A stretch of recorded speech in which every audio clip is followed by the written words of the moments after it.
Repair natin yung ating mahiwagang tabo. Pwede naman bumili ng bago, bakit pa re-repair na? Basag no.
Kailangan natin yung matibay na patungan na hindi na usunong.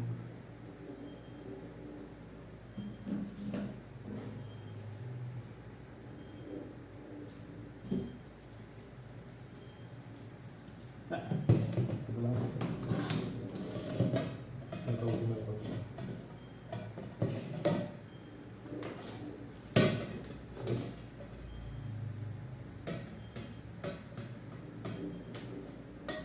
Basically, yung gagawin nila, papasuin para magdikit.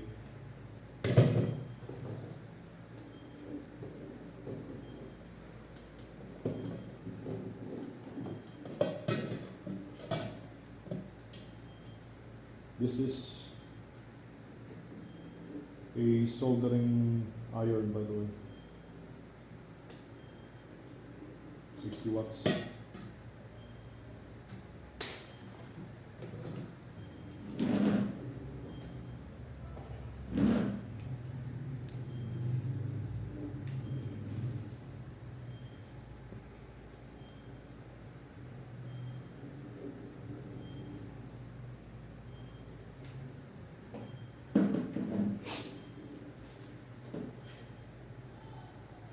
Tapos ito yung pinaka equivalent to filler rod na gagamitin. Wala akong pareho ng kulay, medyo same material ng plastic. I think this is ABS plastic material. Actually, anything na plastic pwede namang pagdikitin kasi papasuin mo lang naman yan eh. Tapos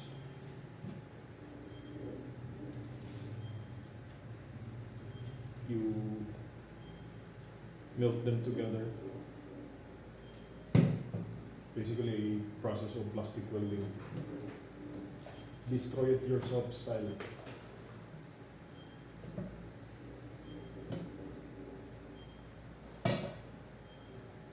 Medyo umiinit na siya. Mura lang naman to, di ba? Bakit kailangan pa i-repair? Well, may parang sentimental value kasi sa akin to eh. Ito yung pinakaunang gamit na nabili ko nung bumalik ako ng Manila para magtrabaho. So, pinakaunang nirentahan kong apartment doon sa Pasay. I think it's one of the notorious places known in Pasay City. Sa Maricaban. Napakalit lang na kwarto nun, worth 5,500 per month. So with limited funds that I had back then. Ito yung mga unang gamit na nabili ko sa sa boarding house na yun. So eventually lumipat ako ulit sa Evangelista. Kasi medyo nakaka-recover na yung income. And then dito na. I think pang-apat ko na lipat ng apartment for 3 years. Nagtatrabaho ko sa Hitachi. But anyway, we'll try to fix this using a soldering iron here. Subukan natin siya ayusin. I think simulan ko dito sa labas.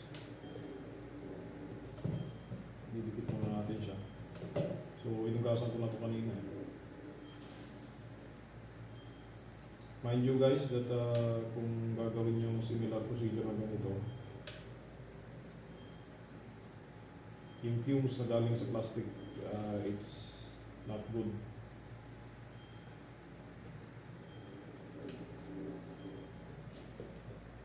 Kasi plastic yan, di ba?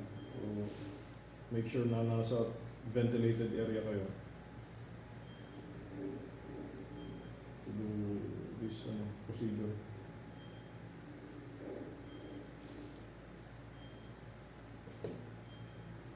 May plastic talaga.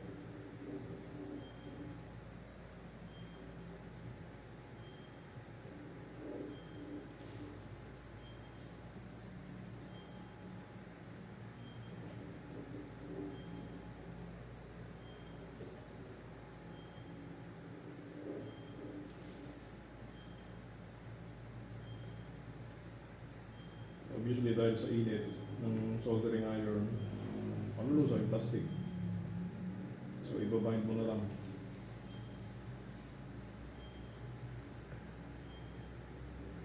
Hindi ito gawa sa China, I believe lang. Gawa lang dito to sa Pilipinas. Wala naman ba? Bakit pina lang tayo bumili? Baho.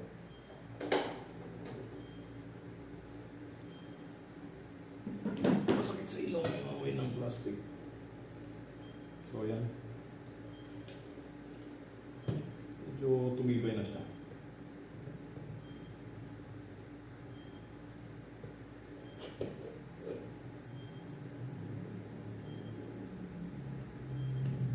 Susundan mo lang papasukin una yung kung saan galing yung crack. Tapos lulusawin mo side by side, then parang ibabalik mo siya dun sa kanan na ginawa mo. There.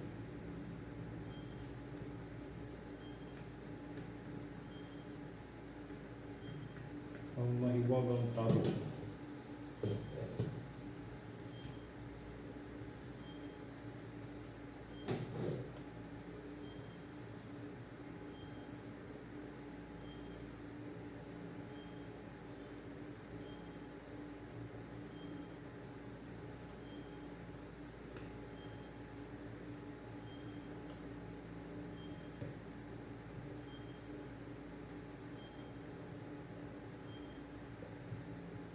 By the way, yung punong boarding house ko doon sa Americaban dati sa Pasay City. As in, magulo na lugar. Maraming, talamak lahat na doon. Maraming adik.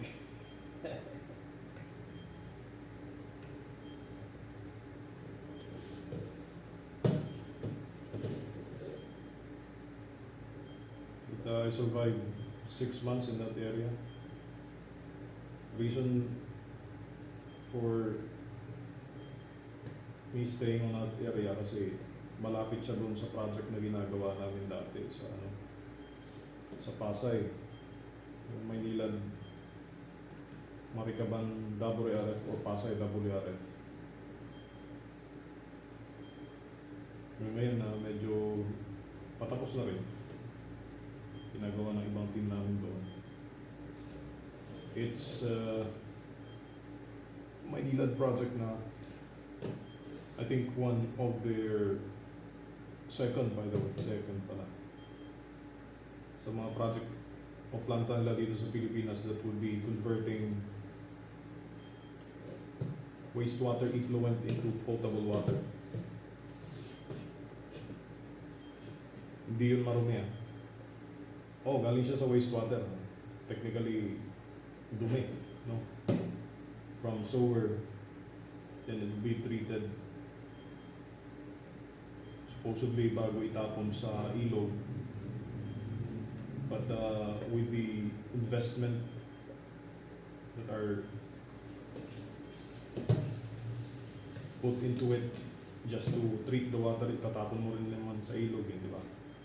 So might as well use it o i-treat mo na lang further. Maybe, obviously, kailangan mo mag-invest ng some amount of money. Pero, it's a good opportunity kasi normally sa mga project na ganyan, ang tawag dyan for compliance lang, wala siyang income. So, what Maynila did, they adopted the technology long been tested in Singapore, wastewater to potable. So, in that sense, nagkakaroon ng circular economy na tinatawag. Hindi man totally nila marirecover yung amount na in-invest nila sa WRF just to treat wastewater. Pero at least, over the course of time, maybe in few decades, marirecover nila yung value na in-invest nila para gawin yung wastewater facility.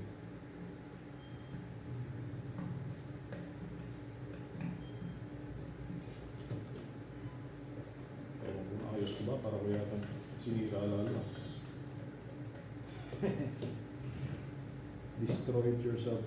Naging destroyed yourself na siya. I think tumibay. Kung sasabihin niyo bakit plastic kasi talagang madaling madaling masira, madaling mabasag. Apparently yes. Pero alam niyo ba, may engineering point of view, There are a lot of process para lang mabuo yung ganitong klase ng material. Kasi sa paggawa pa lang ng molde nito, talagang inaral mabuti ng mga engineer yun bago makagawa ng ganitong mass-produced tabo, so to speak.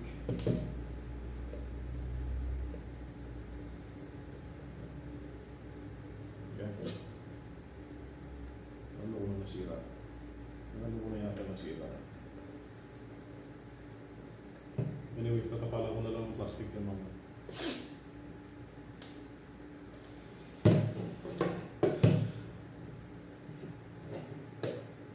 Pa natin ayusin, ito rin ang bibili ng bago. Wala kasi akong pera, guys.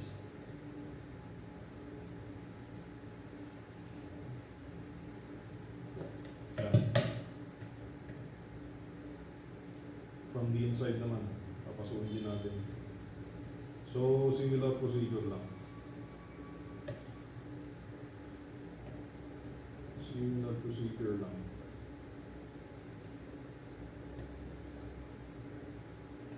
By the way, napanood ko lang naman dito sa YouTube eh. Magaling talaga magturo yung YouTube University na yan. Lahat, nandyan eh. Pwede mong matutunan, then you apply it. Pag titignan mo sa video, parang dali-dali, pero pag ikaw na gumawa, mahirap pala. Some of the projects that I did previously, kita ko lang naman sa YouTube yun.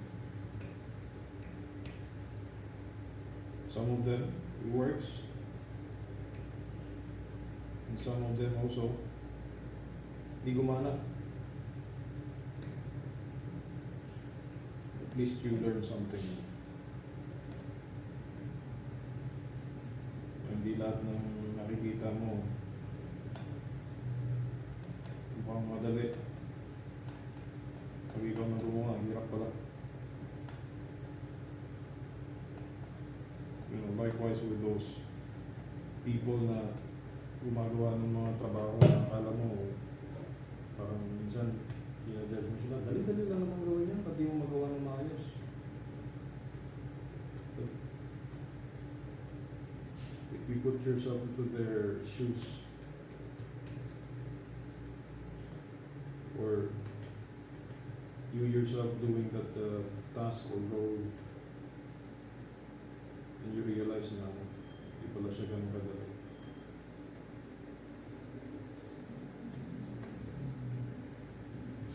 Pinakausap ko yung sarili ko dito, parang tahan.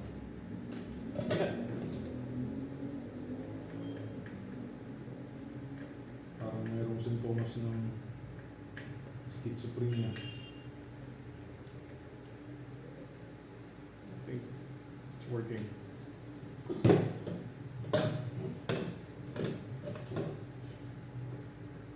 I do not encourage you guys to do the same kasi first,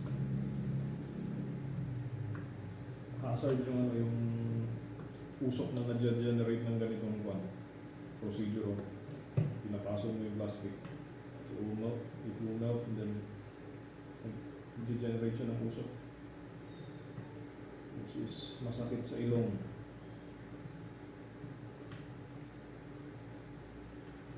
I don't know kung naririnig ako dyan.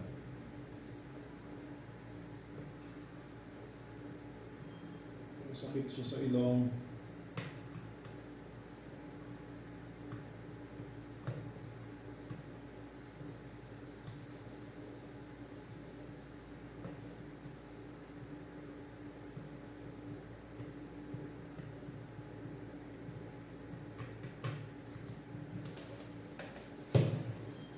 Parang nagsisisi na ako, bakit ko ginawa pa? Parang nahirap. Sila lang.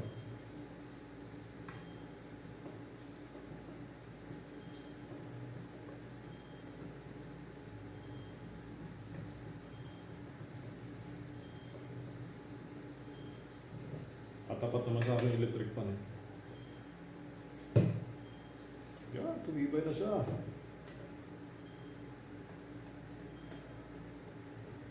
Tumibay na paano. Hindi nga lang aesthetic tingnan. But I think it worked.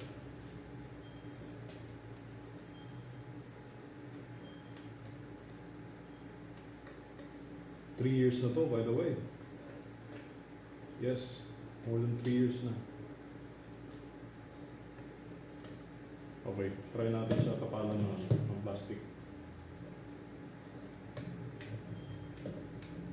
Here.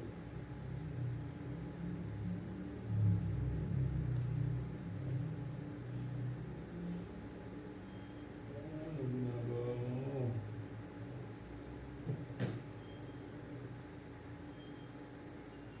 Ano kailangan mo sa sarili mo?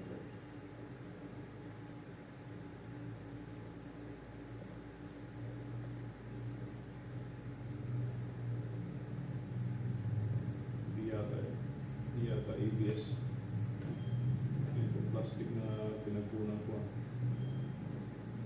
Yung parang filler rod na ginagamit ko.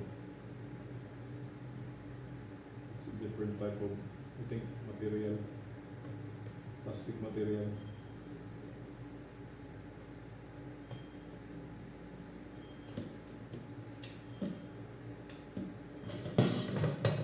Hirap.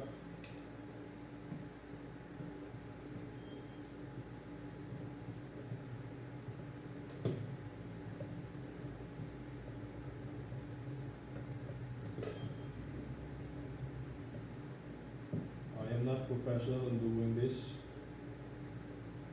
I just decided to do it anyway kasi gusto ko ma-repair yung tabok na to. Yung tabok na to.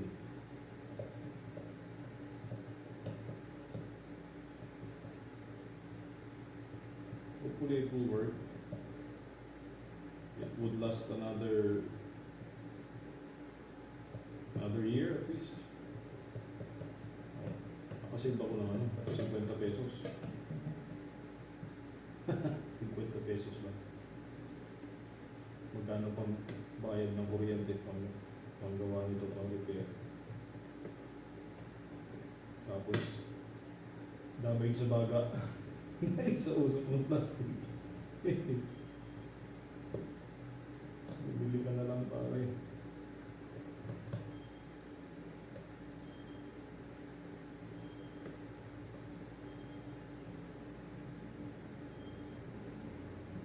Naririnig ba ako yan?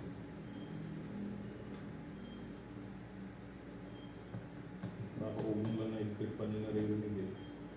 Anyway, tingnan natin yung video mamaya.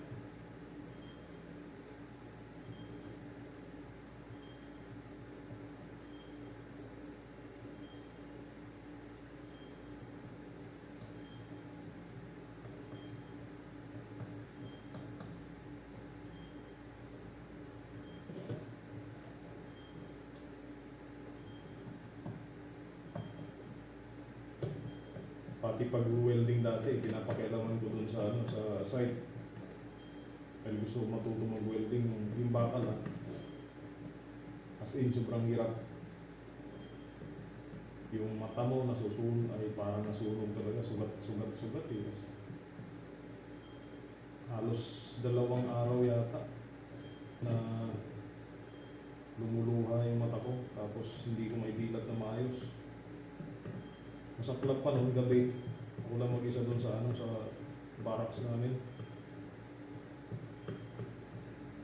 Kasi luha tapos sipon. Ang sakit pa ng mata mo, hindi mo maidilat. Pag i-ano mo sa liwanag, sakit eh. Pero gamot pala doon pagka sabay ang sipon sa luha. Yung sakit ng mata, ang gamot doon, Alaxan, na tinuro ng mga welder namin. Alaxan, parang hindi mo maramdaman yung sakit. Tapos, Niuset, para mawala yung sipon. Kasi pag lumuha yung mata mo, sasabay din yung sipon eh. You know, that's how your body works sometimes. Pag sinipon ka, I mean, pag lumuha yung mata mo, nasabay din yung sipon. Kaya parang iyak talaga eh.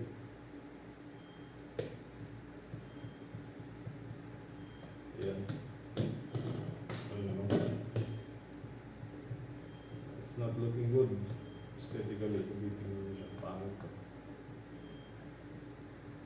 Para siya may sulat.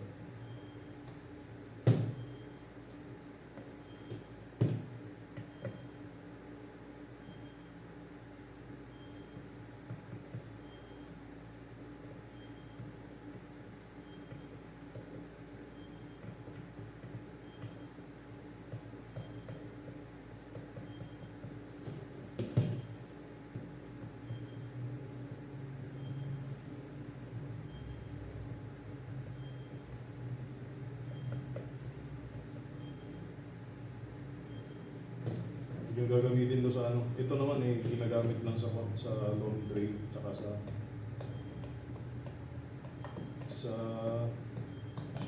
CR. Hindi ito advisable na gamitin para sa pagluto mo ng pagkain na ginagamit mo sa kusina. Kasi obviously it will release some microplastic if you do like this. You know, I'm stupid enough to do it for destroy it yourself talaga eh.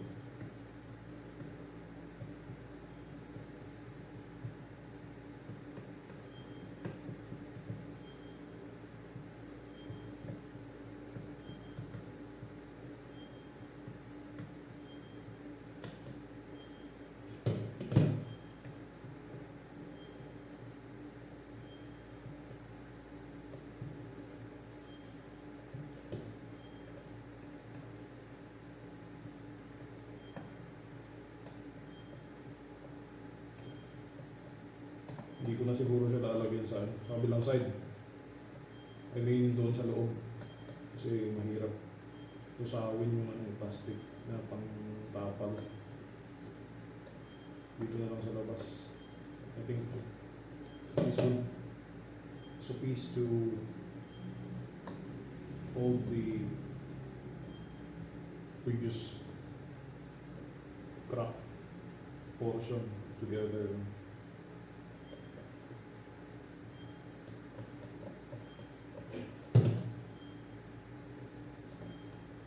Ayan, yung parang mga sinulid na ano, pag hinatak mo yung ewan kung nakikita siya. Those are microplastic. At alam nyo ba, may nabasa ako sa ano, may isang parang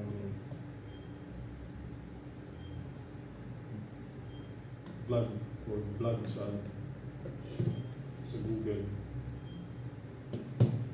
One of the reasons na possible cause ng cancer sa tao ngayon is actually plastic. It's already all over our body kasi obviously lahat ng gamit natin meron plastic eh. So ang plastic nagde-deteriorate little by little and eventually it will get into our system. Kasi obviously yung mga plastic nga natin gaya ng mga ganito, mga packaging, saan ba napupunta yan? Tinatatong na napupunta sa basurahan, but if we would sinispread dyan eh, then it gets into bodies of water, eventually to sea, to the vast of the ocean. So ano nangyayari? Napupunta yan, nakakain yan ng mga isda kasi humihinga sila sa tubig, na-absorb ng gills o yung hasang nila, tapos napupunta sa katawan ng isda. And then, tao, nagkukonsume ng isda as a source of food in the ocean, obviously. So, unti-unti, pumapasok yung plastic sa katawan natin. Makes sense, right? Makes sense. Sabi ng isang scientist, nag-suggest siya, if that's the case, then why not make plastic food grade? Food grade. Meaning okay siya na ma-absorb ng katawan natin. Kasi plastic hindi natutunaw eh. You know? takes 100 years to decompose plastic material totally.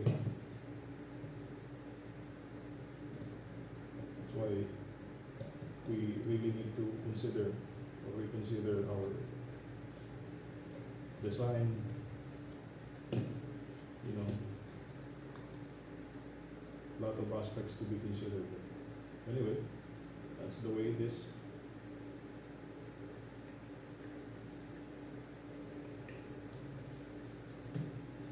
Okay. Mukhang tumibay naman.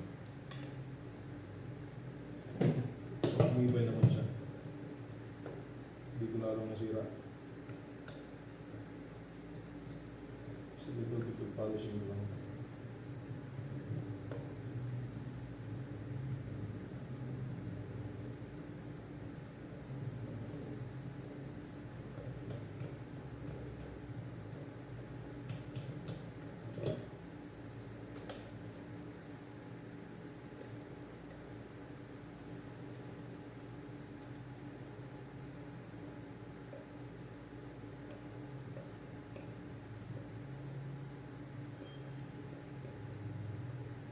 Booming ang bali na amin. Ilocano pa.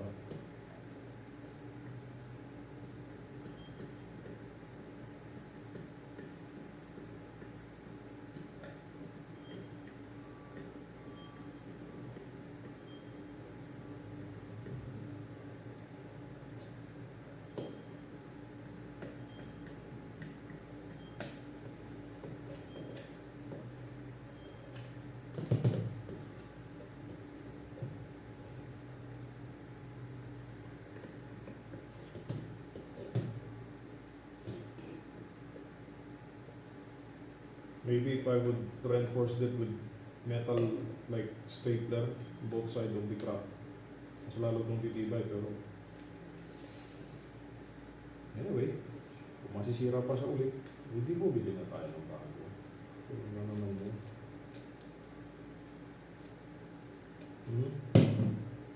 That's it.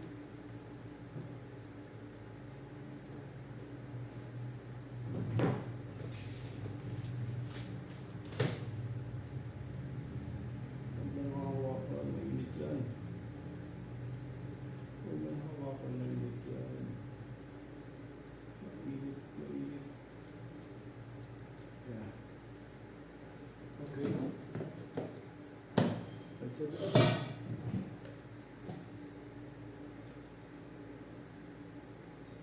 Yeah. Ankles ang pinitikian.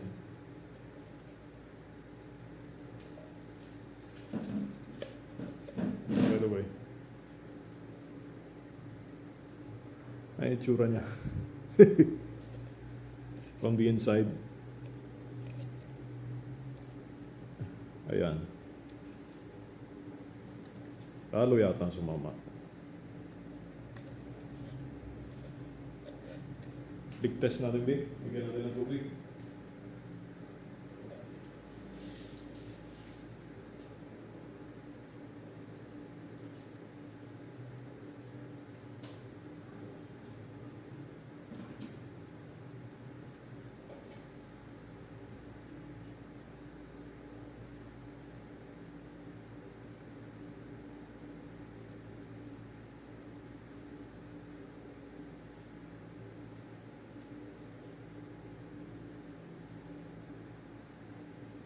Ayan.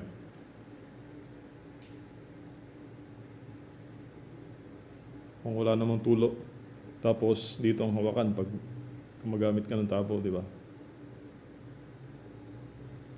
Okay? Ayos siguro yan.